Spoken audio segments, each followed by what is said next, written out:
Oh, Hello. yeah. One of the mysteries that I've always had growing up is like I remember talking to a bunch of priests before and asking is like when Lucifer rebelled against God, it angered God, and so he cast him down. It's like, but doesn't that question God's um, which one is it? Omniscience or His all-knowingness. his all-knowingness? Really, he should have known. So I like how in your play, both Jesus and Lucifer were just as confused with God's will. It's like, what does he want me to do? But in Jesus's perspective, it's like, well, we just gotta do what we gotta do. we think is the correct thing to do. And so when Jesus made Lucifer realize that, I felt that now that he has that perspective, he's got to take that hand. He's got it. Because remember in the Garden of Gethsemane, before Jesus was taken, he too cried out and was confused. Saying, why? Right? Yeah, I mean, Jesus Christ was such name the cross, take me now. He was also like him. Jesus had doubts on the cross. He did. Lord, He why did. have you forsaken? Why have you forsaken me? That was like what? Who knows that fifth word in the seven last word? I don't memorize, but he did ask. So up to the last minute, I really think they're the same. That's why when he said we are one and the same. So that's why I said it, because I wanted to entertain that thought.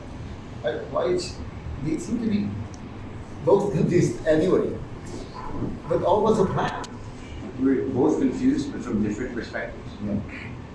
And it's, with Lucifer's issues, Jesus had issues too, obviously.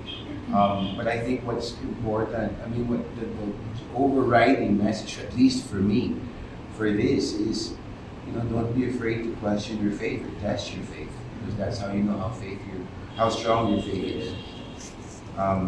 Blind faith, me personally, I would choose to make an informed decision. From the perspective of Jesus, he always knew he was the Son of God. He always knew that this was going to be his life, and they were going to crown him with thorns, and they were going to beat him, and they were going to crucify him, and he would bleed and he would die. And even knowing this, he didn't chicken out.